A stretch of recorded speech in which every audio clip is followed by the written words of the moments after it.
The moment Commander Threxel received the encrypted assignment file, he knew something wasn't right. Not because of the encryption, it was standard level 5 protocol, but because of the way the courier drone hovered just slightly too long in the doorway before departing, as if it pitied him.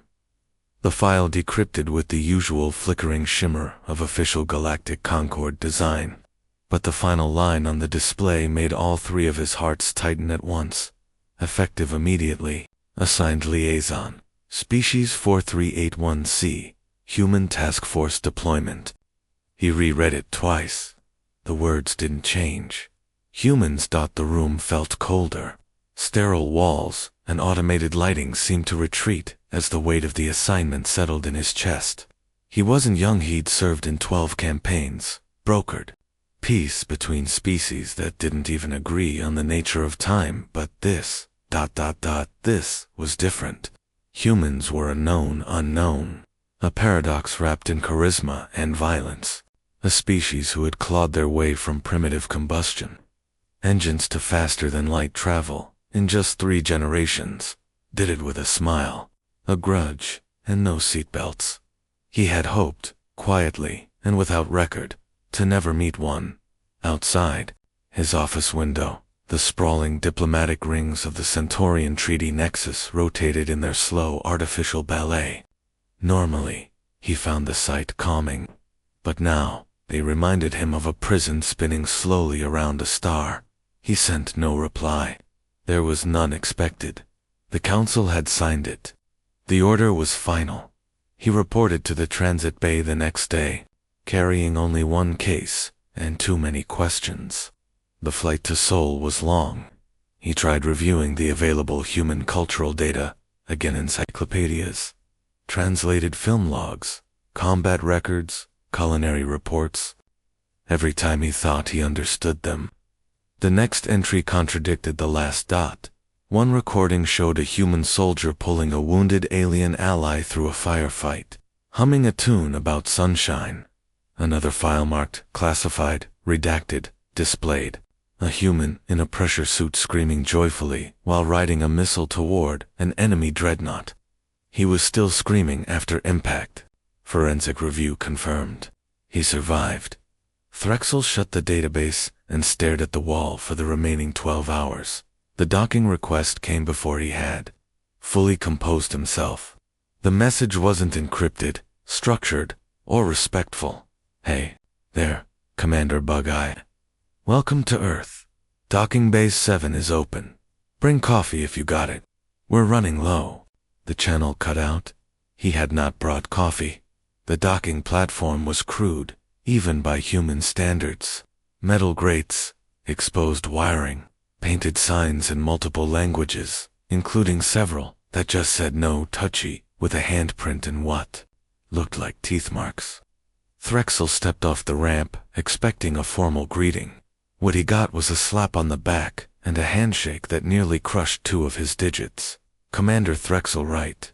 I'm Captain Alina Reyes. Welcome to the meat grinder. She grinned with perfect teeth and eyes that held no fear whatsoever. Just amusement. As if he were the punchline to a long-running joke only humans understood. You'll be riding with my team for the next few cycles. Don't worry, we only lose diplomats once every fiscal quarter. He stared. She winked. Her team was already loading gear into a gunship with the elegance of a bar fight. One of them waved at him while hoisting a crate labeled probably not explosive. Reyes didn't wait for approval. She started walking. So, she said, tossing him a datapad without looking, your briefing says you've brokered peace. Deals between species with hive minds, acid breath, and 7 dimensions of grudge holding. Good. You'll need all of that. Maybe more. He scanned the pad. This mission, it's not labeled as combat. Reyes chuckled. It never is. But out there. She pointed past the hangar walls toward the void. Out there, someone always wants to shoot something, and sometimes that something is us. Threxel tried to speak, but she kept going.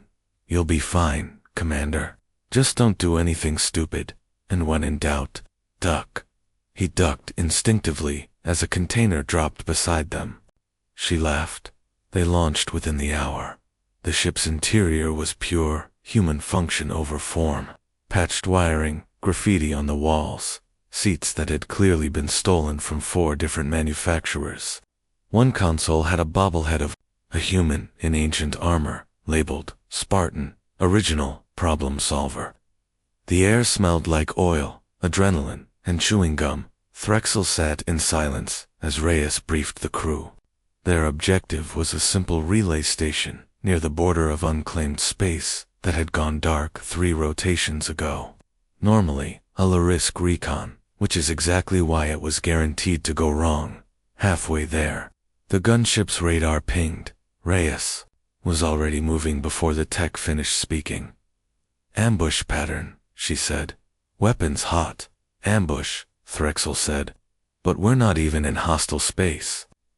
Tell that to whoever's jamming our sensors, she replied, strapping herself into the cockpit with one hand while loading a rifle with the other. Welcome to human diplomacy. The first volley hit them before he could respond. Shields flared, holes screamed, the gunship corkscrewed through vacuum and flame. The humans moved like lightning fast, practiced chaos, barking orders, cracking jokes, returning fire, making split-second decisions that would have taken most species a council meeting. Threxel tried to stay out of the way, tried to think, but there was no time. Only noise, smoke, shouting, and motion. The ship crashed hard.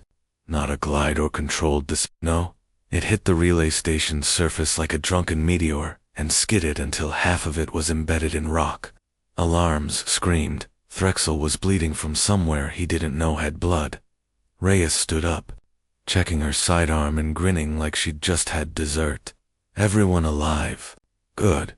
Let's go make some friends. They didn't make friends.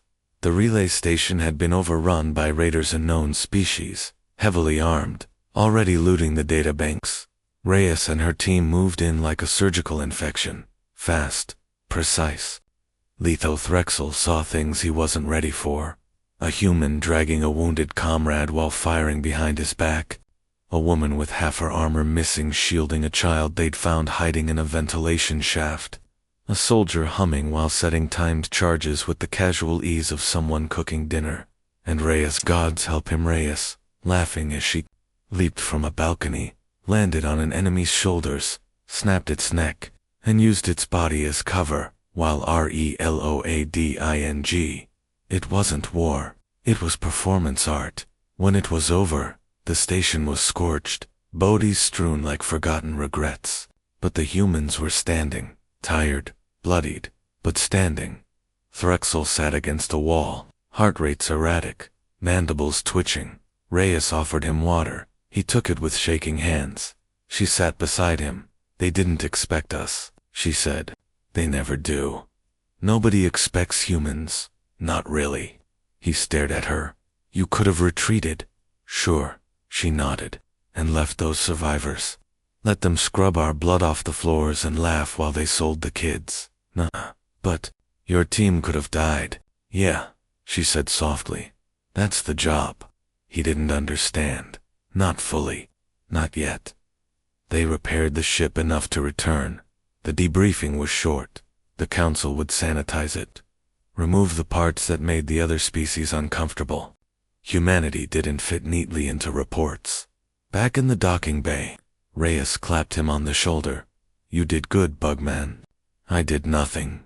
You didn't run. That counts. Most first-timers panic when the shooting starts. You stayed. You watched. That means you learned. Threxel nodded slowly. I think I did. She smiled. You'll do fine. Next mission's in 4 days. Bring snacks. We're out again. She turned and walked away. Threxel remained, watching the humans reload, rebuild, laugh, patch their wounds, and tease each other like nothing had happened. As if surviving wasn't worth brooding over. He understood now why the others spoke of them in hushed tones. Why his old commander had stared into nothing for hours after their human rotation. It wasn't because humans were monsters. It was because they were so human. and that was more terrifying than any monster. He opened a fresh log entry for his own records. Personal, encrypted. They are chaos, loyalty, madness, bravery. They will break you open and fill the cracks with fire. Working with them is not a punishment. It is a test of your very species. He paused. I will not request reassignment. He closed the file, and for the first time in his career, he felt afraid and alive and curious about what the next 4 days might bring. Asterisk.